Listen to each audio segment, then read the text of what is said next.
WWE is on fire this week. Jey Uso's shocking title loss wasn't random, it was strategic. Bianca Belair is sidelined for two major events. The Undertaker quietly battled a terrifying heart scare, while LA Knight set SmackDown ablaze with a savage shot at John Cena. Omos isn't gone, he's just getting started with a brand new WWE deal. Rikishi's ready to torch WWE Creative, and John Cena vs R-Truth is now official. Buckle up, because we're diving deep into every twist, every feud, and every backstage bombshell the WWE Universe is buzzing about. Let's get into the chaos. This is your full WWE news roundup. Why Jey Uso lost his title to Gunther. WWE fans were stunned when Jey Uso dropped the World Heavyweight Championship to Gunther. But here's the real story behind that shocker. It wasn't about booking swerves or a fall from grace. Jey's loss was part of a calculated, behind-the-scenes pivot by WWE's creative team. The truth? WWE officials are setting the stage for a massive bloodline storyline resurgence, and Jey needed to be freed up for it. Insiders say the company sees more long-term value in Jey reigniting his feud with Solo Sikoa and the incoming Jacob Fatu rather than continuing his solo championship run. Plus, let's not forget Gunther. WWE has been grooming him for a top-tier run, and pulling the trigger now signals that he's the next major face of dominance on Raw. Jey's loss wasn't a demotion, it was a chess move, positioning everyone for maximum impact leading into SummerSlam season.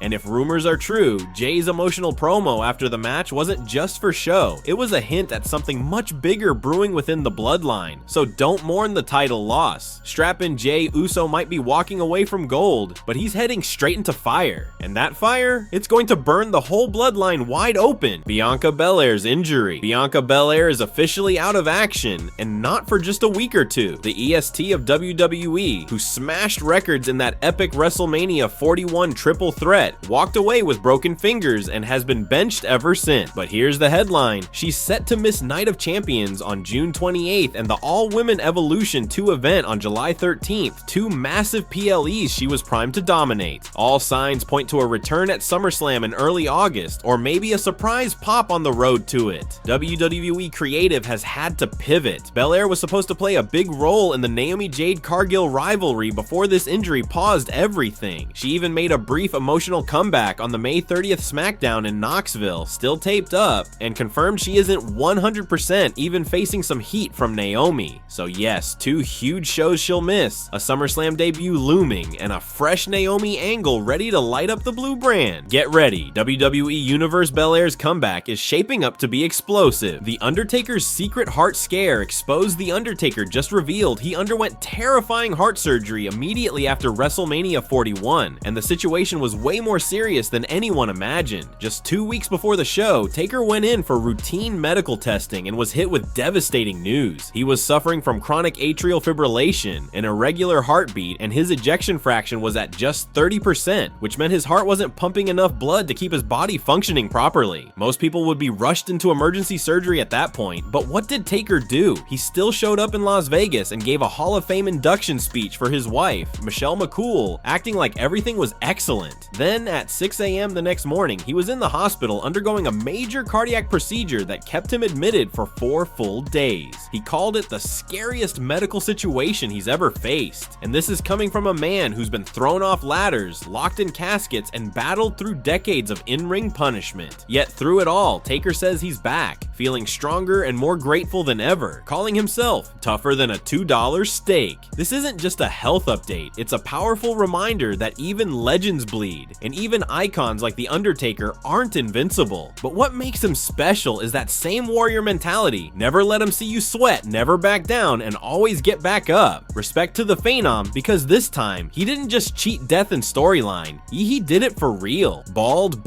call out. LA Knight just dropped a verbal bomb on John Cena with a scorching bald shot on last night's WWE SmackDown, and fans are buzzing. In a segment loaded with top-tier talent like Cena, Randy Orton, and Cody Rhodes, Knight grabbed the mic and laid into the WWE hierarchy, saying Cena's calculated 25-year master plan didn't include him, and vowed to crash the party, specifically aiming for Cena's look. If I have to drop a genius balding John Cena, I will be the WWE champion. That line echoed through the arena, turning tension up to 11. With King of the Ring looming, Knight is cashing in on the moment, staking a claim not just to the title, but to Cena's image too. Meanwhile, rumors swirl that he's set to unleash this fiery persona again at the SummerSlam press conference during Fanatics Fest in NYC, possibly alongside Rhea Ripley's promotional push. We're watching a pivotal moment. Cena's legendary presence versus Knight's rising bravado, and Knight isn't pulling punches, literally and verbally. Don't sleep on this feud. LA Knight just found the perfect insult to ignite a rivalry that could steal the summer spotlight. Omos leaving WWE. The Nigerian giant is officially locked, and Omos has signed a fresh multi-year contract with WWE. And if you've been wondering where he's been, buckle up, because his return is coming with serious momentum. The 7 feet 3 inches powerhouse hasn't appeared on TV since April 5th, 2024, when he competed in the Andre the Giant Memorial Battle Royal, and fans have been speculating everything from injury to quiet release. But now the truth is out. Omos has been grinding in silence, sharpening his in-ring ability, focusing on promo skills, and even enrolling in acting classes to level up his overall presence. Behind the scenes, WWE officials are said to be strategically holding him back for a bigger return arc, and with WWE President Nick Khan stating the company doesn't sign and bench talent, there's every reason to believe something big is brewing. Omos himself is hyped, saying he's really excited about what is to come, and calling it a fun ride ahead, hinting that we might see a new version of the Giant that fans aren't ready for. His stint in Japan, particularly his time in Pro Wrestling Noah, where he captured the GHC Tag Team Championship, gave him international credibility and a renewed energy that WWE now wants to capitalize on. The real question now isn't if he'll return, it's where and how. Raw, SmackDown, NXT Domination, a Paul Heyman alliance, anything's on the table. But one thing's for sure, when Omos steps back into that ring, he won't just be another giant, he'll be a main event force. WWE just made a long-term bet on a monster, and it's about to pay off in a big way. Rikishi blasts WWE writers. Rikishi just dropped nuclear truth on WWE's creative team after his son Jey Uso's 51-day World Heavyweight Championship reign exploded in less than 2 months, and he wants heads to roll. On the latest episode of his Off the Top podcast, the WWE legend said bluntly, "Fire those that are writing for this kid. If you can't come up with something simple to promote and push your champion, get the hell out the way," arguing that Jay's Yeet merch was flying off shelves, revenue was through the roof, and they still flopped his booking. Rikishi's not mad at Gunther or the roster. He's furious at the minds behind the storylines. He questioned, "Would you have done that to Randy Orton, John Cena?" pointing out his son scoring singles gold and Rumble wins only to be shortchanged yet again. This isn't just a father's rant. It's a red flag waving at WWE Creative hierarchy, signaling that they ignored momentum, ignored merchandise potential, and failed a champion who earned his spot fair and square. Is WWE ready to answer, or will Rikishi's call for accountability echo down the halls of Stamford? John Cena versus R-Truth, June 20th showdown. John Cena is set to face R-Truth in a blockbuster showdown on the June 20th episode of WWE SmackDown. And this isn't just another match, it's personal. After Cena kicked off last week's show with bold claims and was confronted by top stars like Cody Rhodes, Randy Orton, and LA Knight, it was R-Truth who made the biggest impact by launching a surprise attack that left Cena stunned. This marks a huge shift for R-Truth, who's ditched his comedy act for a darker, more serious persona since returning to WWE amid fan backlash over his near release. He's already shaken things up at Money in the Bank, interfering in Cena's match, and now he's back with vengeance on his mind. For Cena, this match is part of his farewell tour, with only a handful of appearances left before his rumored retirement later this year. With tension boiling over and emotions running high, June 20th in Grand Rapids is shaping up to be more than just another SmackDown. It's a pivotal moment in both men's stories. One's chasing legacy, the other redemption, and only one will walk out with momentum heading into Night of Champions. That's your WWE update. Like, comment your thoughts, and follow for more breaking wrestling news. See you in the next one, yeah.